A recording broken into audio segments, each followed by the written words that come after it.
Hi, I'm Bill O'Reilly. Thanks for watching us tonight. Building up Bernie. That is the subject of this evening's Talking Points memo. There have been a number of articles saying that Senator Sanders, no longer a fringe candidate, but a real threat to Hillary Clinton.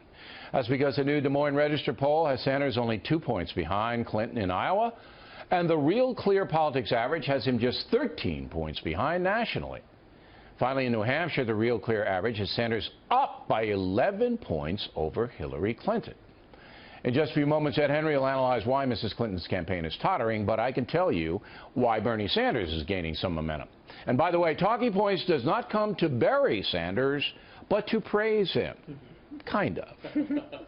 In contrast to Mrs. Clinton, the senator is energetic, appears to be honest, and is not the usual phony politician. Problem is, Bernie, 74, really is a hardcore socialist.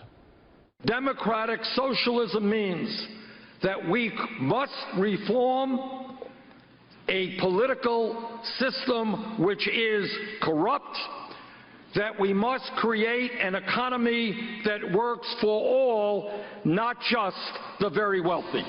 Now, that doesn't sound too bad, but here are the facts. According to analysis by the Wall Street Journal, Sanders backs at least $18 trillion in new spending, federal spending, over the next decade. Catastrophic, because the nation already has a $19 trillion debt. According to analysis by the conservative Washington Examiner, Sanders also wants to raise taxes in America by $20 trillion over 10 years. As we pointed out Monday, if Sanders begins taxing American corporations more, many of them will simply leave the country, taking thousands of jobs with them. Remember, the USA already has the highest corporate tax rate in the developed world. Sanders says he'll close many tax loopholes, and that's fine. But it all comes back to one thing. The more money you take away from individuals, the less they spend in the marketplace. The more money you take away from companies, the less they hire, and the less research they will do.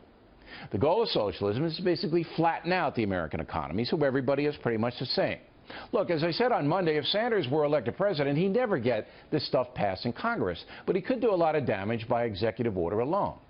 There's no way the feds can run the economy, and that's what Bernie wants. Now, why are millions of Americans buying into that? 2 basic reasons. Some have no clue what Senator Sanders really stands for. They don't know anything about socialism or about him.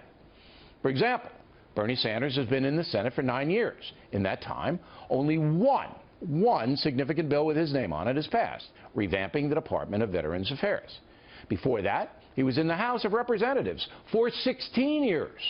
The highlight of all those years was his brokering a deal with his pals in Venezuela to import heating oil to America.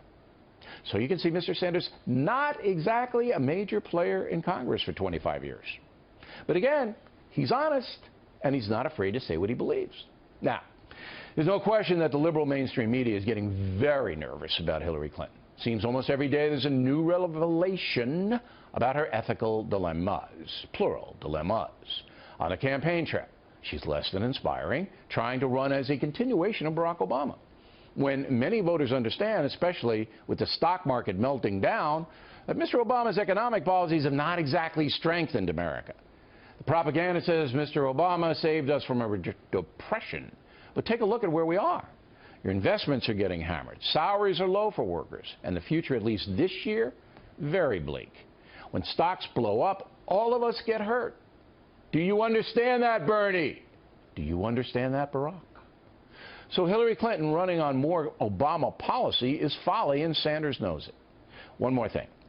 If the senator does win the Democratic nomination, still not likely, that would be a GOP dream. America will never go socialist. And that's the memo.